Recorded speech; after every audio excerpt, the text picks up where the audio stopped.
Hello बच्चों, आप लोग कैसे हैं। मैं उम्मीद करता हूं कि आप लोग स्वस्थ होंगे और अपनी पढ़ाई कर रहे होंगे। बच्चों, आज के वीडियो के साथ मैं फिर हाजिर हूं आप लोगों को एक नई इंफॉर्मेशन देने के लिए। बच्चों, आज की इंफॉर्मेशन है कि जवाहर नवोदय विद्यालय, जो जवाहर नवोदय विद्यालय हमारे हैं, और इन विद्यालयों में इस समय क्या चल रहा है और वेटिंग लिस्ट कब तक आएगी और कितने बच्चे जवाहर नवोदय विद्यालय इस बार वेटिंग लिस्ट में पास कर रहा है। ठीक है, ये अपडेट बहुत ही लेटेस्ट अपडेट है, इसलिए वीडियो को अंत से लेके शुरू से लेके अंत तक देखिएगा, वीडियो में अंत तक बने रहिएगा।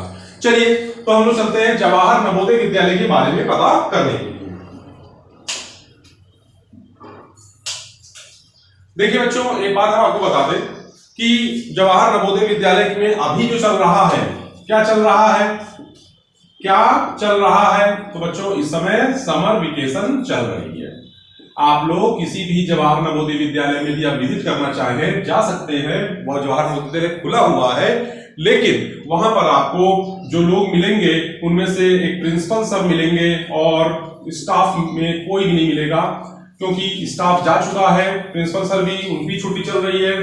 जो कार्यालय है बच्चों, कार्यालय यानी ऑफिस, वो खुला हुआ है, क्योंकि ऑफिस इसलिए खुला होता है, वहां पर एक या दो लोग मिल जाएंगे आपको, जिससे कि आपको वो इंफॉर्मेशन दे सकते हैं। कैसे इंफॉर्मेशन? ऐसी इंफॉर्मेशन की जैसे जो बच्चों के भी क्लास 10 के रिजल्ट निकले हैं, क्लास 12 के रिजल्ट निकले हैं, तो उनका रिजल्ट वहां चिपकाया गया है, नोटिस बोर्ड पर रिजल्ट चिपका हुआ है। जो क्लास 10 हो, क्लास 12 में जिन्होंने टॉप किया है उनके भी रिजल्ट चिपके हुए हैं। बहरहाल कुल मिला के सिनेरियो ये कह रहा है कि अभी समर वेकेशन चल रही है, अभी वहां पर कोई भी ऐसी घटना नहीं हो रही है। अब आपको करना क्या है? देखिए, सबसे पहला काम आपको करना है कि अपने आप डॉक्यूमेंट्स जो हैं वो बना के रखिए। ठीक है ना। जैसे कि आपका जो सबसे इंपॉर्टेंट है आधार कार्ड, क्योंकि इस बार जो जवाहर नवोदय विद्यालय में जो एडमिशन हुए हैं उनमें आधार में बहुत धांधली मिली है। कैसी धांधली मिली आधार में? बच्चों, जिस बच्चे ने 2023 में एग्जाम दिया जवाहर नवोदय विद्यालय का और वो क्या हुआ, फेल हो गया, ठीक है ना, फेल मतलब उसका नाम नहीं आया जवाहर नवोदय विद्यालय में, तो उसने क्या किया, अपने आधार में या फिर अपने निवास के मतलब उसमें निवास के बिहाफ पर उसने जो है अपना फॉर्म भर दिया, ठीक है ना, 2024 जवाहर नवोदय विद्यालय के लिए।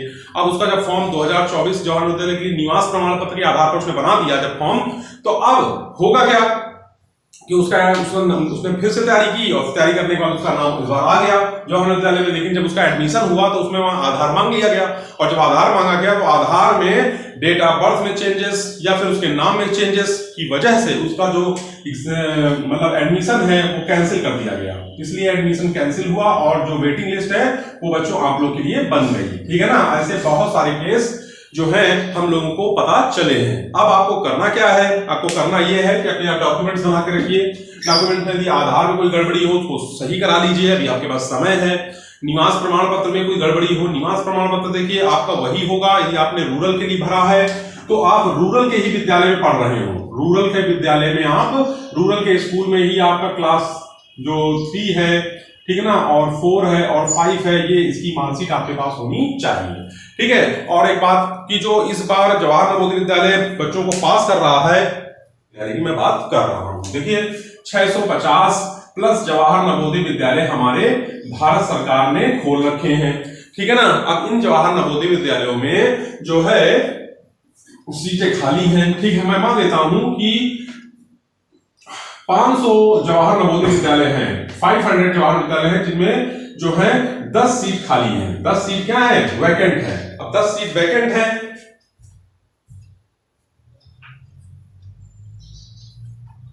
10 सीट बच्चों वैकेंट है, ठीक है ना। अब 10 सीट वैकेंट है तो मैं मान लेता हूं कि 10 इंटू, ठीक है ना, 500, 10 इंटू 500 जवाहर नवोदय विद्यालय है, और हर एक जवाहर विद्यालय में क्या है कि 80 सीट होती हैं, 80 सीट होती हैं, और हर एक जवाहर विद्यालय में 80 सीट होती हैं, और मैंने मान ली कि 10 सीट खाली है, 10 सीट खाली है, ठीक है ना। अब 10 मैं मान लेता हूं, लेकिन मैंने 10 जो माना है बच्चों बहुत कम मान लिया है, क्योंकि 10 सीट तो नहीं खाली है, लगभग इसमें जो सीट खाली है वो 15 सीट तक खाली है। एक एवरेज में मान लेता हूं 20 सीट, 20 सीट खाली पड़ी है। और 20 जब खाली पड़ी है बच्चों, तो मान के चलिए हम एक जवाहर विद्यालय में 20 सीट है, तो 500 जवाहर विद्यालय में कितनी सीट खाली है आप बता सकते हो। 5 यानी 10,000 बच्चों का एडमिशन होगा, ठीक है ना। 10,000 बच्चों का एडमिशन होगा इस सेकेंड वेटिंग लिस्ट में। इस सेकेंड वेटिंग लिस्ट में 10,000 बच्चों का एडमिशन होगा।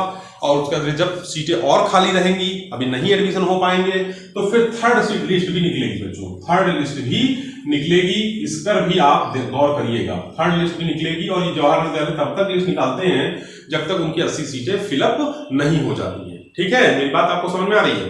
अब आगे चलते हैं कि मैं आपको एक चीज और बता दूं कि जो बच्चे 2025 की तैयारी जवाहर विद्यालय करना चाहते हैं वो मेरे YouTube चैनल पर बने रहें, और चैनल पर नए हैं तो चैनल को सब्सक्राइब कर लें बच्चों। चैनल को सब्सक्राइब कर लीजिए जिससे आपको नई नई इंफॉर्मेशन मिलती रहे। देखिए, आप चैनल को सब्सक्राइब कर लेंगे उससे आपका कुछ जाएगा नहीं, वीडियो को लाइक कर लीजिए। जाएगा इसलिए नहीं क्योंकि आपको नई नई इंफॉर्मेशन मिलती हमारे चैनल पर रहेगी, ठीक है। तो आज बच्चों इतना ही रखते हैं, कल फिर मिलेंगे। जय हिंद, जय भारत।